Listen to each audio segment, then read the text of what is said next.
दुनिया भर में इस वक्त यही चर्चा है कि भारत अरब देशों के आगे झुक गया है।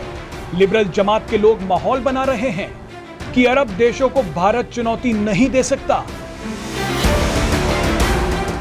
लेकिन आज हम आपको एक ऐसी खबर बताएंगे जिसे सुनकर आपको भारत की ताकत और संयम का अंदाजा लग जाएगा। इस खबर को देखने के बाद आप खुद फैसला कीजिए कि भारत झुक गया है या उसने अरब देशों के साथ बड़ा खेल कर दिया है। जो अरब देश आज भारत के सामानों का बहिष्कार कर रहे हैं, उन्हें यह नहीं भूलना चाहिए कि भारत ने कोरोना महामारी के समय उनकी कितनी मदद की थी। भारत ने सिर्फ 7 दिनों में वो सारा सामान अरब देशों को भेज दिया जिसकी उन्हें तत्काल जरूरत थी। बहरहाल आपको बता दें कि दुनिया भर में यह बात फैलाई जा रही है कि भारत पूरी तरह से अरब देशों पर निर्भर है, जिसमें कच्चा तेल सबसे अहम है। कुछ हद तक यह बात सही है कि भारत तेल को लेकर अरब देशों पर निर्भर है, लेकिन भारत ने इस निर्भरता को खत्म करने का प्लान पहले से ही बना लिया था। भारत अब धीरे धीरे पेट्रोल और डीजल पर अपनी निर्भरता को खत्म कर रहा है।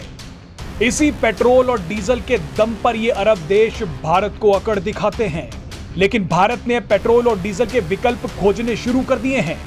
ये एक लंबा और चुनौतीपूर्ण लक्ष्य है, लेकिन भारत तेजी से इसकी तरफ बढ़ रहा है। भारत ने तय समय से 5 महीने पहले ही पेट्रोल में 10% एथेनॉल मिलाने का लक्ष्य हासिल कर लिया है। भारत को इसकी वजह से करीब 42,000 करोड़ रुपए की विदेशी मुद्रा की बचत हुई है। आपको जानकारी दे दें कि कच्चे तेल पर निर्भरता को खत्म करने के लिए भारत ने साल 2025 तक 20% एथेनॉल को पेट्रोल में मिलाने का लक्ष्य रखा है। इसके अलावा भारत अब बिजली से चलने वाले वाहनों को भी बढ़ा रहा है, जिससे पेट्रोल और डीजल पर निर्भरता और भी कम हो जाएगी और साथ ही अरब देशों की अकड़ भी। यहां आपके लिए जानना जरूरी है कि अगर भारत अरब देशों पर निर्भर है तो अरब देश भी भारत के बिना नहीं रह सकते, क्योंकि ऐसी कई चीजें हैं जो अरब देश भारत से ही खरीदते हैं। अरब देश अनाज और फलों के लिए काफी हद तक भारत पर ही निर्भर हैं। भारत के करीब 1 करोड़ लोग इन अरब देशों में काम करते हैं, जो अरब देशों की अर्थव्यवस्था में बड़ी भूमिका है।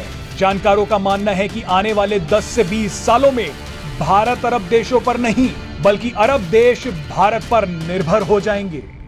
Presenting B News app, available on Google Play and App Store. Download it now.